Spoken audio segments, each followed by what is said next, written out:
Why do we want to keep our business processes simple? Easy, because the more complicated we make our business processes, the more risk we've got of errors, okay? And the harder it is to explain and the more times things can go wrong. Hi, I'm Paul Sweeney and welcome back to the Business Behind Your Business podcast. And we're looking at this whole idea today of, how do we keep our business simple by eliminating the complicated steps in our process, eliminating unnecessary steps.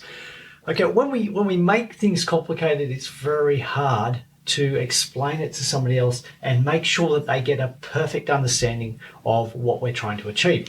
Now, when I was growing up, we used to play this game at school called Chinese Whispers. Now, it's not multiple names around the world, and I think probably telephone is its correct name for it now, but it's played everywhere. It's a children's game. And it's often used in experiments to work out how information is communicated. So we often had everybody sat around in a circle, and it would start by one person being given a message, and they would then whisper that message to the next person and so on. And then at the end of the circle, the last person would announce what the message was. And usually with much laughter and humor, the message that they delivered was nothing like the message that it started out as. And of course, the more complicated the message, the longer the sentence or the more words, the more chance that things would go wrong and things would be misheard, because we don't always understand. We don't always hear and explain. We don't repeat, or we might not feel that we need to repeat it in exactly the same words. So when we do this, we have confusion. We have a lot of errors, okay? And what happens is the message doesn't get transmitted properly. And we have this problem with our business. So we're told to keep things simple. So we're told to keep our business processes simple.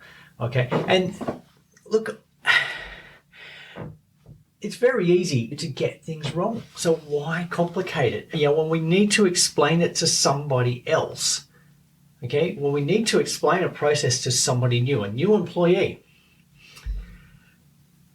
if we have a complicated process or convoluted, so many extra steps in there, it becomes very hard to follow. And what ends up happening is they keep coming back to you asking, how do I do this? Or what about this step? I've forgotten what comes next. Even if you've got your process documented in a checklist, if it's not simple, then there is a lot more confusion. There's a lot more misunderstanding, a lot more forgetting what comes next.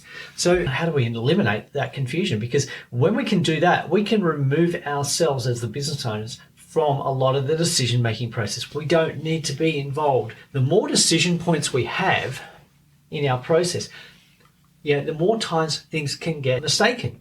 Okay, the more decision points we have, the more times that decision comes back to us as the business owners. And we want to avoid that. We want to scale our business by eliminating us from as many stages of the production cycle or the sales cycle or the decision cycle as possible, and concentrate on those big important tasks of growing our business. So when we're looking at a process, we need to work out what can we eliminate, what can we get rid of that is not really necessary to do the task or to do that process. Have a look at all the steps in the process and say, does this step actually assist in achieving my goals? And if it's not the case, then why is it there? Why is that step part of the process? Is it really required? I think we need to come back and just strip our processes, our ideas, right back to the bare minimum.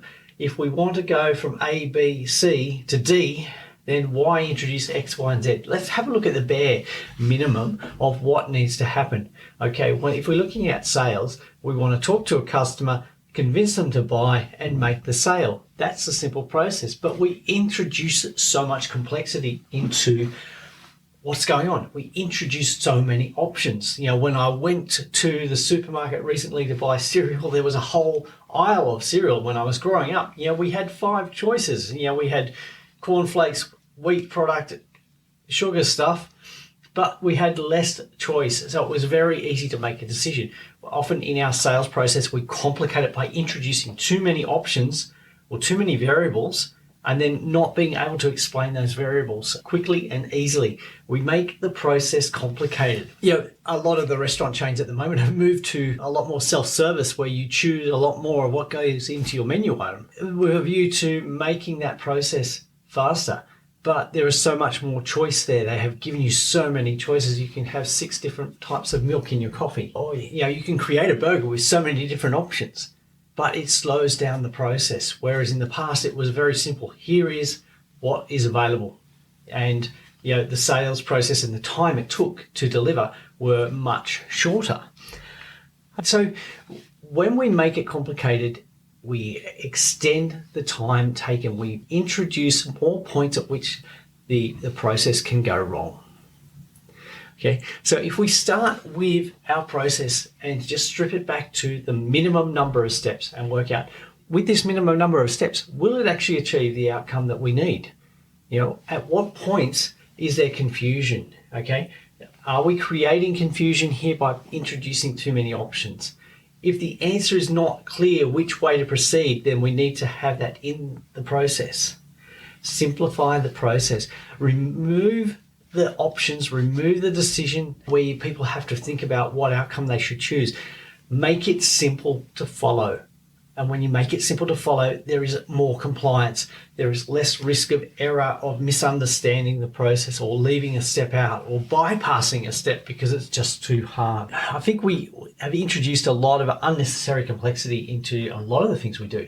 Not just in business, but particularly looking at business, we seem to add a lot of complexity. And a lot of that, look, to be honest, it's to do with a lot of the legislation that's introduced a lot of unnecessary or additional requirements which don't add value to the transaction. They add complexity. Yes, they're there for protection purposes, but the way they've been constructed, they are not simple to follow. I guess a good way of explaining this is there's a cartoonist called Rube Goldberg. He's American, and he was famous for drawing a lot of complicated devices that would perform a very simple task in some very convoluted ways, okay? And in this way, he made it quite humorous about our tendency to overcomplicate things, to make it ridiculous. So we would have like a contraption sitting on somebody's head with 16 moving parts just to butter a piece of bread. It's absolutely absurd, but it was so funny to look at and say, well, hang on, that is just completely ridiculous. But we take often that same approach in how we design our processes. We just add to it without thinking about, well, can we actually change it and make it simpler? So when we have a lot of unnecessary complexity in real life, it's not funny. It costs us time, it costs us money, it causes stress, it makes people impatient, it undermines the whole, that trust process that we are trying to establish with our customers, with our employees. So it's not a good thing. So why do we persist with it? Why do we persist when it's causing so much complexity, so much error? Is it just because it's hard to simplify things? There's that saying that I didn't have time to write you a short letter, so I wrote you a long one. I think when it comes to simplifying and putting things concisely, it does take the effort, but the rewards are there. The amount of time you spend now simplifying your process, the payback is enormous going forward. The amount of time you'll save in the future, the amount of errors you eliminate, far, far, far better. I'm thinking here of restaurants. I've often gone to a restaurant and I've been given a menu, and the menu is enormous. There are like 16 pages of menu options. Okay, it takes nearly an hour for everybody at the table to decide what they're going to have. Whereas, in contrast, I've been to a lot of other restaurants where you've gone and there's been like 5 choices for entree, 5 for main, and 5 desserts. Well, not even that sometimes. Okay, and what is the benefit of doing that? Well, those restaurants that have limited choice, okay, sometimes I think, well, hang on, it'd be nice to have a bit more choice, but why do those restaurants that have limited choice do so well? Well, for a start, they've got fewer dishes, okay? Fewer dishes, so it doesn't take as long to decide what you're going to have as a customer. But you've only got 5 choices. So it's 1, 2, 3, 4, or 5. Very quick, okay? So often there's less dishes for the waitstaff to explain what's actually in it and what it actually means and what kind of dish and how it's served, etc. They don't need to remember as many details. There's less variety and less complexity for the chefs. Okay, they've got fewer recipes to learn, fewer ingredients. Okay, so ordering ingredients is simpler. They've got less to do. They also have less wastage because they know with a lot more reliability how much quantity they need of each ingredient and how long they last. They don't have 200 ingredients when they only need 20. Okay, so it makes ordering simpler. It reduces waste. It eliminates those problems. They also need less equipment. With less numbers of meals on the menu, they probably need less equipment in the kitchen. Okay, they don't need the equipment to produce that dish that only gets ordered once every 3 nights or something like that. Okay, they have less equipment. Less to clean. Takes less time to clean. At the end of the night, it takes less time to clean the kitchen. So we've got less stock. Okay, so we probably don't need as big an area for storage, a smaller cool room. We've got less equipment, less cleaning time, less wastage, and less errors because the chefs, even a new chef, can walk in and very quickly can understand 5 recipes. They don't have to learn 20 or 30. They've got 5 recipes to learn. Okay, just simplifies the whole process, simplifies your onboarding of new staff, not just in the kitchen, but the wait staff, makes it easier for your customers, less wastage, simpler process. So if we take that example and put it into our business, why wouldn't we want to simplify things? So we want to simplify by reducing errors. Okay, so let's have a look at where are the errors occurring in our processes? Why are they occurring? Can we reduce time on our low value or unnecessary tasks? There's a lot of things we do each day that aren't necessary. And if we can eliminate them, then what's going to happen is we're going to free up time to focus on the things that really matter, to focus on growing the business, to focus on generating more sales, focus on being more profitable.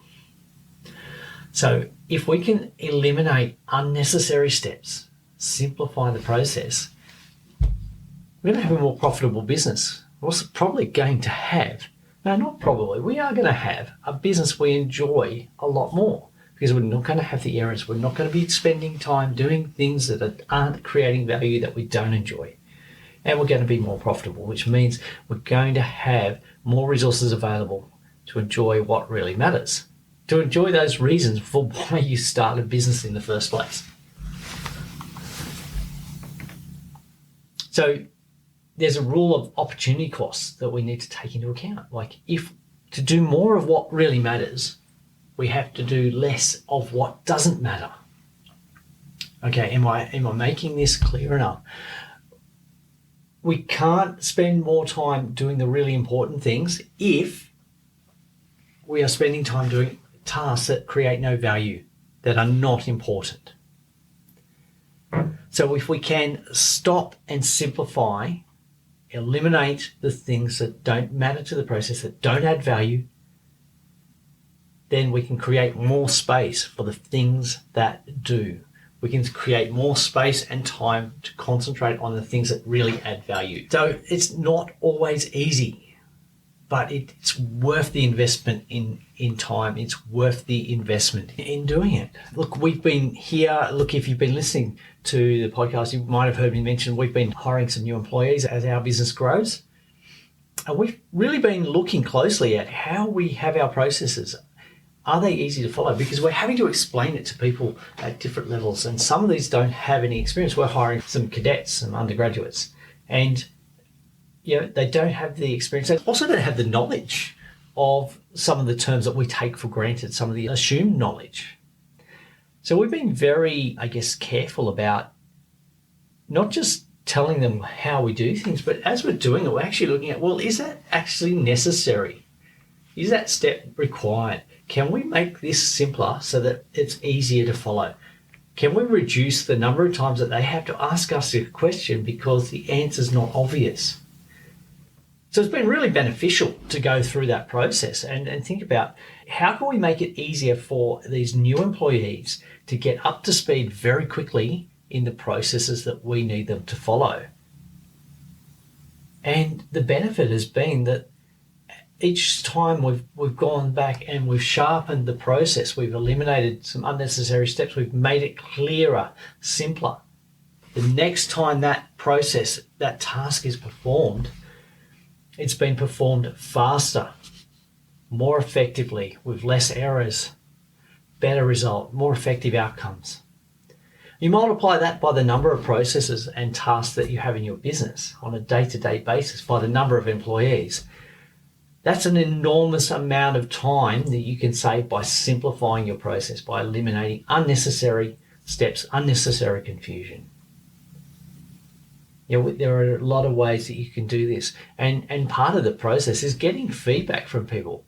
When people don't understand what the process is or what a step actually represents, have a think about it. Like, why are they asking that question? Have we made it too complicated? There's a trap for somebody that is experienced when they're explaining to somebody who doesn't have that same level of experience or is not as far along in the journey, that we explain the process at too high a level.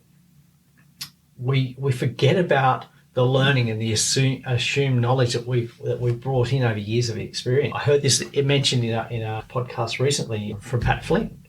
He's talking about how often we don't need the person who is the genius or the got 30 years experience explaining the process. We need the person that's just a couple of steps along from us, because they understand and can explain things at the same level we need, in the same level of simplicity. So it's good to actually think about, how are we explaining? Are we explaining in simple terms, or are we assuming a lot of understanding that's not actually there? Putting it another way, there was a movie years ago called Philadelphia with Tom Hanks, and one of the lawyers in that film had this sort of catchphrase whenever he asked a question of a witness was, "Explain it to me like I'm a 6-year-old." Okay, and he said it so many times in the movie, but he got the point that explain your answer so a 6-year-old could understand it.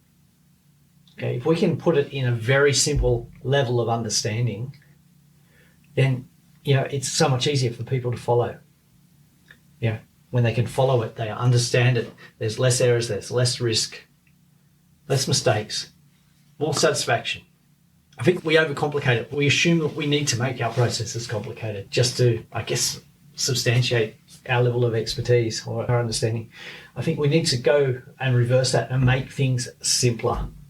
Make it simple, make it easy for people to understand, easy to make those decisions about purchasing, easy to get your team on board, easy for them to follow the process so that you're not having to intervene or be called in to answer the question and make decisions at each step. Okay, when we can make our processes simple, we free up time to focus on what's really important, the things that really matter. So I've shared a few examples of ways that we've had to simplify our processes and some examples of what can go wrong and how sometimes if we looked at it from a different angle, we'd see the complexity and the absurdity of some of the steps we've put in place. So I'd be interested to know, what are some of the things that you've simplified in your business and what have been the outcomes? What kind of difference has it made? Maybe there's some things in there that you just don't know how to actually change and make it simple. So I'd love to hear from you. So if you can send through your comments, email to podcast@thebusinessbehindyourbusiness.com. We'd love to hear from you. And look, if you do have a question that you'd like us to answer on a future episode, we'd love to hear that too. So you can send that through. Again, send that to podcast@thebusinessbehindyourbusiness.com. Okay, it's about growing your business, and we want you to have a successful, thriving business. So, hoping you're getting a lot of value out of this. If you are, then please let us know. We'd love to know that we are actually making a difference. And also love if you are getting value out of this, to share it with somebody else that might be able to benefit from some of the conversations we've had. And look, if you've missed one, I encourage you to go back through past episodes on our website on www.thebusinessbehindyourbusiness.com. or look them up in your podcast player that you're listening to at the moment. Thanks for listening. I'm Paul Sweeney, and looking forward to having more conversations with you to help your business grow and thrive.